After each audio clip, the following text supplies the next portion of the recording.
ಸ್ಪರ್ಧಾ ವಿನಯ ಎಜುಕೇಟರ್ ಕ್ಲಾಸಿಗೆ ಸ್ವಾಗತ. ಇವತ್ತಿನ ಈ ವಿಶೇಷ ವಿಶ್ಲೇಷಣೆಯಲ್ಲಿ ನಾವು ಯುಪಿಎಸ್ಸಿ ಮೇನ್ಸ್ ಸಾಮಾನ್ಯ ಅಧ್ಯಯನದ ದೃಷ್ಟಿಕೋನದಿಂದ ಎಬೋಲಾ ಮತ್ತು ಹಂಟಾವೈರಸ್ ಮರುಕಳಿಸುವಿಕೆಯ ಬಗ್ಗೆ ವೃತ್ತಿಪರ ವಿಶ್ಲೇಷಣೆ ಮಾಡಲಿದ್ದೇವೆ. ಹಿರಿಯ ತಜ್ಞರ ದೃಷ್ಟಿಕೋನದಿಂದ ನೋಡಿದಾಗ ಕೋವಿಡ್-19 ನಂತರದ ದಿನಗಳಲ್ಲಿ ಸಾರ್ವಜನಿಕ ಆರೋಗ್ಯದ ಸವಾಲುಗಳು ಕೇವಲ ಒಂದು ವೈರಸ್ಗೆ ಸೀಮಿತವಾಗಿಲ್ಲ ಅನ್ನೋದು ಸ್ಪಷ್ಟವಾಗುತ್ತೆ. ಮುಂಬರುವ ಸ್ಪರ್ಧಾತ್ಮಕ ಪರೀಕ್ಷೆಗಳಿಗೆ ಇದೊಂದು ಅತ್ಯಂತ ಹೈ ವೇಟೇಜ್ ವಿಷಯವಾಗಿದೆ, ಹಾಗಾಗಿ ಗಮನವಿಟ್ಟು ಕೇಳಿ. ಕಚೇರಿ ಸಮಯದ ನಂತರ ತಯಾರಿ ನಡೆಸುತ್ತಿರುವ ಗಂಭೀರ ಆಕಾಂಕ್ಷಿಗಳಿಗೆ ಮತ್ತು ವರ್ಕಿಂಗ್ ಪ್ರೊಫೆಷನಲ್ಸ್ಗೆ ಫೈನಲ್ ಎಕ್ಸಾಮ್ ಪ್ರಿಪರೇಷನ್ ಚೆಕ್ಲಿಸ್ಟ್ಗೆ ಸೇರಿಸಿಕೊಳ್ಳಲು ಇಂದಿನ ಅಜೆಂಡಾ ಇಲ್ಲಿದೆ. 1. 2 ವೈರಸ್ಗಳ ಮರುಕಳಿಸುವಿಕೆ. 2. ಎಬೋಲಾ ಮೂಲ ಮತ್ತು ಹರಡುವಿಕೆ. 3. ಇದರ ಟೈಮ್ಲೈನ್. 4. ಹಂಟವೈರಸ್ ಬೆದರಿಕೆ. 5. ಇದರ ಲಕ್ಷಣಗಳ ವಿಶ್ಲೇಷಣೆ. ಮತ್ತು ಕೊನೆಯದಾಗಿ ಜಾಗತಿಕ ಹರಡುವಿಕೆ ಮತ್ತು ಕಣ್ಗಾವಲು. ಸರಿ, ಈಗ ವಿಭಾಗ 1, 2 ವೈರಸ್ಗಳ ಮರುಕಳಿಸುವಿಕೆ. ಸ್ಪರ್ಧಾತ್ಮಕ ಪರೀಕ್ಷೆಗಳಲ್ಲಿ ಅತಿ ಹೆಚ್ಚು ಅಂಕಗಳನ್ನು ತಂದುಕೊಡುವ ಟ್ರೆಂಡಿಂಗ್ ವಿಷಯಗಳ ಆಧಾರದ ಮೇಲೆ ಈ 2 ಸಮಾನಾಂತರ ಬೆದರಿಕೆಗಳನ್ನು ಒಟ್ಟಿಗೆ ಪರಿಶೀಲಿಸೋಣ. ಈ ಚಿತ್ರವನ್ನು ನೋಡಿದ್ರೆ ವಾಸ್ತವ ಸ್ಥಿತಿ ಎಷ್ಟು ಗಂಭೀರವಾಗಿದೆ ಅಂತ ಅರ್ಥ ಆಗುತ್ತೆ. ವಿಶ್ವ ಆರೋಗ್ಯ ಸಂಸ್ಥೆ ವರದಿ ಮಾಡಿದಂತೆ ಮತ್ತು ಇತ್ತೀಚೆಗೆ ಪ್ರಜಾವಾಣಿ ಪತ್ರಿಕೆಯಲ್ಲಿ ಉಲ್ಲೇಖಿಸಿರುವಂತೆ ಕಾಂಗೋ, ಗಿನಿಯಾ ಮತ್ತು ಅಮೆರಿಕದಂತಹ ಪ್ರದೇಶಗಳಲ್ಲಿ ಹೊಸದಾಗಿ ಸಮಾನಾಂತರವಾಗಿ ವೈರಸ್ ಹರಡುತ್ತಿರುವುದನ್ನು ಟ್ರ್ಯಾಕ್ ಮಾಡಲಾಗುತ್ತಿದೆ. ಭವಿಷ್ಯದ ಆಡಳಿತಾತ್ಮಕ ಅಧಿಕಾರಿಗಳಾಗಿ ಕಾರ್ಯನಿರ್ವಹಿಸುವಾಗ ಇಂತಹ ಸಂಕೀರ್ಣ ಸಾರ್ವಜನಿಕ ಆರೋಗ್ಯ ಬಿಕ್ಕಟ್ಟುಗಳನ್ನು ಹೇಗೆ ನಿಭಾಯಿಸಬೇಕು ಅಂತ ಅರ್ಥ ಮಾಡಿಕೊಳ್ಳಲು ಇದೊಂದು ಅತ್ಯುತ್ತಮ ನೈಜ ಪ್ರಪಂಚದ ಉದಾಹರಣೆಯಾಗಿದೆ. ಇಲ್ಲಿರುವ ಈ ತ್ವರಿತ ಸಾರಾಂಶದ ಟೇಬಲ್ ಮೂಲಕ ಈ 2 ವಾಹಕಗಳನ್ನು ನೇರವಾಗಿ ಹೋಲಿಸೋಣ. ರಾಜ್ಯಮಟ್ಟದ ಪ್ರವೇಶ ಪರೀಕ್ಷೆಗಳಲ್ಲಿ ಆನ್ಸರ್ ರೈಟಿಂಗ್ ಮಾಡುವಾಗ ವಿದ್ಯಾರ್ಥಿಗಳು ಸಾಮಾನ್ಯವಾಗಿ ತಪ್ಪು ಮಾಡುವ ಜಾಗವೇ ಇದು. ಇದೊಂದು ರ್ಯಾಪಿಡ್ ಫೈರ್ ರೌಂಡಿನಂತೆ ತ್ವರಿತ ಪರಿಷ್ಕರಣೆಗೆ ಸಹಾಯ ಮಾಡುತ್ತೆ. ಎಬೋಲಾ ಮನುಷ್ಯನಿಂದ ಮನುಷ್ಯನಿಗೆ ದೇಹದ ದ್ರವಗಳ ಮೂಲಕ ಹರಡಿದರೆ, ಹಂಟಾವೈರಸ್ ಇಲಿಗಳಂತಹ ದಂಶಕಗಳ ಹಿಕ್ಕೆಗಳು ಅಥವಾ ಮೂತ್ರವನ್ನು ಉಸಿರಾಡುವುದರಿಂದ ಹರಡುತ್ತೆ. ರೋಗದ ಮೂಲ ಮತ್ತು ಹರಡುವಿಕೆಯ ಮಾಧ್ಯಮಗಳನ್ನು ಈ ರೀತಿ ನಿಖರವಾಗಿ ನೆನಪಿಟ್ಟುಕೊಳ್ಳುವುದು ಗರಿಷ್ಠ ಅಂಕಗಳನ್ನು ಗಳಿಸಲು ತುಂಬಾನೇ ಅಗತ್ಯ. ಈಗ ವಿಭಾಗ 2, ಎಬೋಲಾ ಮೂಲ ಮತ್ತು ಹರಡುವಿಕೆ. ನಮ್ಮ ಮೊದಲನೇ ಡೀಟೇಲ್ಡ್ ಕೇಸ್ ಸ್ಟಡಿಗೆ ಹೋಗೋಣ ಮತ್ತು ಎಬೋಲಾ ವೈರಸ್ನ ಪ್ರಸರಣ ಕಾರ್ಯವಿಧಾನಗಳನ್ನು ಬಿಡಿಸಿ ನೋಡೋಣ. ಕಠಿಣವಾದ ಸಿದ್ಧಾಂತಗಳನ್ನು ಸರಳೀಕರಿಸಲು ಇದು ಖಂಡಿತ ನೆರವಾಗುತ್ತೆ. ಝೂನೋಟಿಕ್ ಕಾಯಿಲೆಗಳ ಕುರಿತು ಇಂಟರ್ವ್ಯೂಗಳಲ್ಲಿ ಸಾಮಾನ್ಯವಾಗಿ ಕೇಳಲಾಗುವ ಪ್ರಶ್ನೆಗಳನ್ನು ಎದುರಿಸಬೇಕಾಗಿ ಬಂದ್ರೆ ಎಬೋಲಾವನ್ನು ಬಹಳಷ್ಟು ಸ್ಪಷ್ಟವಾಗಿ ವ್ಯಾಖ್ಯಾನಿಸಬೇಕು.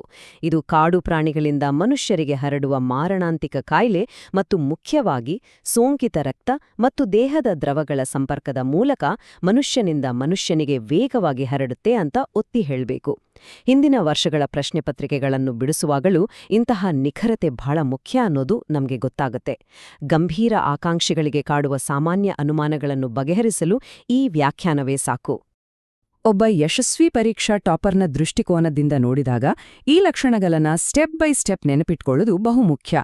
ಆರಂಭಿಕ ಜ್ವರ, ತಲೆನೋವು, ತೀವ್ರ ಸ್ನಾಯು ನೋವಿನಿಂದ ಹಿಡಿದು ಆಮೇಲೆ ವಾಂತಿ, ಬೇದಿ ಮತ್ತು ವಿಶೇಷವಾಗಿ ಕಿಡ್ನಿ ಮತ್ತು ಲಿವರ್ ವೈಫಲ್ಯದಂತಹ ಅಂಗಾಂಗ ವೈಫಲ್ಯಕ್ಕೆ ಇದು ತೀವ್ರವಾಗಿ ಉಲ್ಬಣಗೊಳ್ಳುವ ಹಂತಗಳನ್ನ ಕಡ್ಡಾಯವಾಗಿ ಗಮನದಲ್ಲಿಟ್ಕೊಳ್ಬೇಕು. ಜೊತೆಗೆ ಆಂತರಿಕ ಮತ್ತು ಬಾಹ್ಯ ರಕ್ತಸ್ರಾವ ಕೂಡ ಇದರ ಪ್ರಮುಖ ಲಕ್ಷಣ. ಮೇನ್ಸ್ ಪರೀಕ್ಷೆಗಳಲ್ಲಿ ನಿರ್ಣಾಯಕ ಅಂಕಗಳನ್ನ ತಂದುಕೊಡುವ ಪಾಯಿಂಟ್ಸ್ ಇವು. ಮುಂದುವರಿಯುತ್ತಾ ವಿಭಾಗ 3, ಎಬೋಲಾ ಏಕಾಏಕಿ ಹರಡಿದ ಟೈಮ್ಲೈನ್. ಈ ಐತಿಹಾಸಿಕ ದಿನಾಂಕಗಳನ್ನು ನೆನಪಿಟ್ಟುಕೊಳ್ಳುವ ಕಷ್ಟವನ್ನು ಕಡಿಮೆ ಮಾಡಲು ಪ್ರಮುಖ ಎಬೋಲಾ ಘಟನೆಗಳ ಸ್ಪಷ್ಟ ಕಾಲಾನುಕ್ರಮವನ್ನು ನಾವೀಗ ನೋಡೋಣ.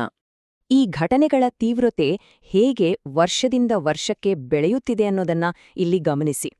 1976ರಲ್ಲಿ ಎಬೋಲಾ ನದಿಯ ಬಳಿ ಇದು ಮೊದಲು ಪತ್ತೆಯಾಯಿತು. ನಂತರ 2014ರಿಂದ 16ರ ನಡುವೆ ಪಶ್ಚಿಮ ಆಫ್ರಿಕಾದಲ್ಲಿ ಅಂದ್ರೆ ಗಿನಿಯಾ, ಲೈಬೇರಿಯಾ, ಸಿಯರಾ ಲಿಯೋನ್ ಪ್ರದೇಶಗಳಲ್ಲಿ ವಿನಾಶಕಾರಿ ರೀತಿಯಲ್ಲಿ ಹರಡಿ 11,000ಕ್ಕೂ ಹೆಚ್ಚು ಸಾವುಗಳಿಗೆ ಕಾರಣವಾಯಿತು. ಇತ್ತೀಚೆಗೆ 2021ರ ನಂತರ ಕಾಂಗೋದಲ್ಲಿ 11ನೇ ಬಾರಿಗೆ ಮರುಕಳಿಸಿರುವುದು ನಮ್ಮ ಶಾಸಕಾಂಗ ಚೌಕಟ್ಟುಗಳು ಮತ್ತು ಜಾಗತಿಕ ಆರೋಗ್ಯ ನೀತಿಯ ಆಳವಾದ ಅಧ್ಯಯನಗಳಿಗೆ ಬಹಳ ನಿರ್ಣಾಯಕ ಅಂಶವಾಗಿದೆ. ಪ್ರತಿಯೊಂದು ಘಟನೆಯೂ ಆಡಳಿತಾತ್ಮಕ ನೀತಿಗಳನ್ನು ರೂಪಿಸುವಲ್ಲಿ ಪ್ರಮುಖ ಪಾತ್ರ ವಹಿಸುತ್ತೆ. ಬನ್ನಿ ಈಗ ವಿಭಾಗ 4ಕ್ಕೆ ಹೋಗೋಣ. ಹಂಟಾ ವೈರಸ್, ದಂಶಕಗಳಿಂದ ಬರುವ ಬೆದರಿಕೆ. ಎಬೋಲಾ ಬಗ್ಗೆ ತ್ವರಿತವಾಗಿ ರಿವಿಷನ್ ಮಾಡಿದ ನಂತರ ನಮ್ಮ 2ನೇ ಪ್ರಮುಖ ಬೆದರಿಕೆಯನ್ನು ವಿಶ್ಲೇಷಿಸಲು ಅಮೆರಿಕದತ್ತ ಗಮನವನ್ನು ಹರಿಸೋಣ. ಇಲ್ಲಿನ ಅತ್ಯಂತ ಕುತೂಹಲಕಾರಿ ಅಂಶ ಅಂದ್ರೆ ಇದೊಂದು ಸ್ಪಷ್ಟವಾದ ವೈರುಧ್ಯ. ಎಬೋಲಾ ರೀತಿಯಲ್ಲೇ ಇದು ಕೂಡ ಒಂದು ವೈರಸ್. ಆದ್ರೆ ಹಂಟಾ ವೈರಸ್ ಪ್ರಾಥಮಿಕವಾಗಿ ಮನುಷ್ಯರಿಗೆ ಹರಡುವುದು ಸೋಂಕಿತ ಇಲಿಗಳ ಮೂತ್ರ, ಹಿಕ್ಕೆಗಳು ಅಥವಾ ಜೊಲ್ಲುಗಳಿಂದ ಕಲುಷಿತಗೊಂಡ ಗಾಳಿಯನ್ನು ಉಸಿರಾಡುವುದರಿಂದ. ಮನುಷ್ಯನಿಂದ ಮನುಷ್ಯನಿಗೆ ಹರಡುವುದು ಇಲ್ಲಿ ಅತ್ಯಂತ ಅಪರೂಪ. ಹಾಗಾಗಿ ಇದನ್ನು ನಿರ್ವಹಿಸಲು ಪರಿಸರ ನೈರ್ಮಲ್ಯದ ಮೇಲೆ ಕೇಂದ್ರೀಕರಿಸಿದ ಸಂಪೂರ್ಣ ವಿಭಿನ್ನ ಆಡಳಿತಾತ್ಮಕ ತಂತ್ರಗಳು ಬೇಕಾಗ್ತವೆ. ನಮ್ಮ ಸಂವಿಧಾನದ ಆರ್ಟಿಕಲ್ 21ರ ಅಡಿಯಲ್ಲಿ ಸಾರ್ವಜನಿಕ ಆರೋಗ್ಯವನ್ನು ಕಾಪಾಡುವ ಸಾಂವಿಧಾನಿಕ ಜವಾಬ್ದಾರಿಗಳು ಪ್ರಾಯೋಗಿಕ ಆಡಳಿತದ ಸವಾಲುಗಳಿಗೆ ಹೇಗೆ ನೇರವಾಗಿ ಲಿಂಕ್ ಆಗಿವೆ ಅನ್ನೋದನ್ನ ಇದು ಸ್ಪಷ್ಟಪಡಿಸುತ್ತದೆ. ಗ್ರೂಪ್ ಸ್ಟಡಿ ಮಾಡುವಾಗ ಇಂತಹ ಪಾಯಿಂಟ್ಸ್ ಮೇಲೆ ಹೆಚ್ಚು ಚರ್ಚೆ ಮಾಡಬೇಕು. ಈಗ ವಿಭಾಗ 5 ಹಂಟವೈರಸ್ ಲಕ್ಷಣಗಳ ವಿಶ್ಲೇಷಣೆ. ಸಂಕೀರ್ಣ ಪ್ರಕ್ರಿಯೆಗಳನ್ನು ಸುಲಭವಾಗಿ ಅರ್ಥಮಾಡಿಕೊಳ್ಳಲು ಈ ಕ್ಲಿನಿಕಲ್ ಪ್ರಗತಿಯನ್ನು ಹಂತ ಹಂತದ ದೃಶ್ಯ ಹರಿವಿನ ಮೂಲಕ ಅಂದ್ರೆ ಸ್ಟೆಪ್ ಬೈ ಸ್ಟೆಪ್ ಫ್ಲೋಚಾರ್ಟ್ ರೀತಿಯಲ್ಲಿ ವಿಭಜಿಸೋಣ. ಈ ವೈರಸ್ನ ವಂಚಕ ಸ್ವರೂಪವನ್ನು ಇದು ಅತ್ಯದ್ಭುತವಾಗಿ ವಿವರಿಸುತ್ತದೆ. ಮೊದಲನೇ ಹಂತದಲ್ಲಿ ಆಯಾಸ, ಜ್ವರ ಮತ್ತು ತೊಡೆ, ಸೊಂಟ, ಬೆನ್ನಿನಂತಹ ಭಾಗಗಳಲ್ಲಿ ಆಳವಾದ ಸ್ನಾಯು ನೋವು ಕಾಣಿಸಿಕೊಳ್ಳುತ್ತದೆ. ಇದು ಕೇವಲ ಒಂದು ಸಾಮಾನ್ಯ ಜ್ವರದಂತೆ ಕಾಣಿಸಬಹುದು. ಆದರೆ ಎರಡನೇ ಹಂತದಲ್ಲಿ ಅಂದ್ರೆ ಲೇಟ್ ಫೇಸ್ನಲ್ಲಿ ಇದು HPS ಅಥವಾ ಹಂಟಾ ವೈರಸ್ ಪಲ್ಮನರಿ ಸಿಂಡ್ರೋಮ್ ಎಂಬ ಮಾರಣಾಂತಿಕ ಉಸಿರಾಟದ ವೈಫಲ್ಯಕ್ಕೆ ಶೀಘ್ರವಾಗಿ ಹದಗೆಡುತ್ತದೆ. ಶ್ವಾಸಕೋಶಗಳು ದ್ರವದಿಂದ ತುಂಬಿ ತೀವ್ರ ಉಸಿರಾಟದ ತೊಂದರೆ ಉಂಟಾಗುತ್ತೆ. ರೋಗಲಕ್ಷಣಗಳ ಈ ಫ್ಲೋ ಅರ್ಥಮಾಡಿಕೊಳ್ಳುವುದು ಸರಿಯಾದ ಸಮಯದಲ್ಲಿ ತಡೆಗಟ್ಟುವ ಕ್ರಮಗಳನ್ನು ಕೈಗೊಳ್ಳಲು ಬಹಳ ಸಹಾಯ ಮಾಡುತ್ತದೆ. ಕೊನೆಯದಾಗಿ ವಿಭಾಗ 6 ಜಾಗತಿಕ ಹರಡುವಿಕೆ ಮತ್ತು ಕಣ್ಗಾವಲು.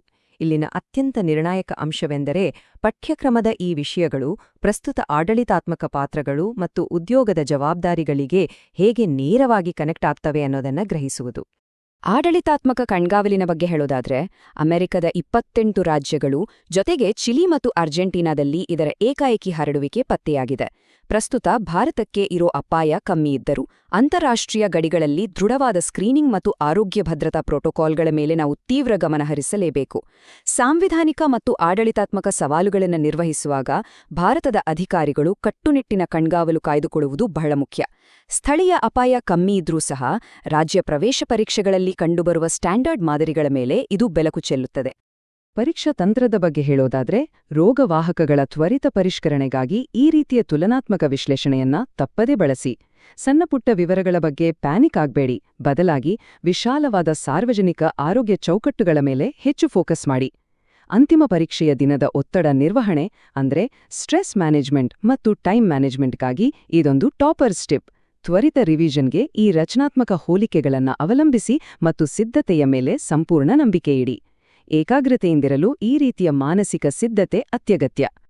ಕೊನೆಯದಾಗಿ ಒಂದು ಪ್ರಶ್ನೆ. ಜಾಗತಿಕ ಪ್ರಯಾಣವು ಮತ್ತೆ ಸಹಜ ಸ್ಥಿತಿಗೆ ಬರುತ್ತಿರುವಾಗ ಎಬೋಲಾ ಮತ್ತು ಹಂಟಾ ವೈರಸ್ನ ಸ್ಥಳೀಯ ಏಕಾಏಕಿ ಹರಡುವಿಕೆಗಳು ಸಮಾನಾಂತರ ಸಾಂಕ್ರಾಮಿಕ ರೋಗಗಳಾಗುವುದನ್ನು ತಡೆಯುವಷ್ಟು ನಮ್ಮ ಅಂತಾರಾಷ್ಟ್ರೀಯ ಸ್ಕ್ರೀನಿಂಗ್ ಪ್ರೋಟೋಕಾಲ್ಗಳು ದೃಢವಾಗಿವೆಯೇ? ವಿಶ್ಲೇಷಣಾತ್ಮಕ ಚಿಂತನೆಯನ್ನು ಮತ್ತಷ್ಟು ವಿಸ್ತರಿಸಲು ಈ ಪ್ರಚೋದನಾಕಾರಿ ಆಲೋಚನೆಯೊಂದಿಗೆ ಇಂದಿನ ವಿಶ್ಲೇಷಣೆಯನ್ನು ಮುಕ್ತಾಯಗೊಳಿಸುತ್ತೇನೆ. ಭವಿಷ್ಯದ ಸವಾಲುಗಳನ್ನು ಎದುರಿಸಲು ನಮ್ಮ ಆಡಳಿತ ವ್ಯವಸ್ಥೆಗಳು ಎಷ್ಟು ಸಿದ್ಧವಾಗಿವೆ ಎಂಬುದನ್ನು ಇದು ಪ್ರಶ್ನಿಸುತ್ತದೆ. ಕ್ಲಾಸ್ಗೆ ಹಾಜರಾದ ಎಲ್ಲರಿಗೂ ಧನ್ಯವಾದಗಳು. ಮುಂಬರುವ ಪರೀಕ್ಷೆಗಳಿಗೆ ಆಲ್ ದಿ ಬೆಸ್ಟ್.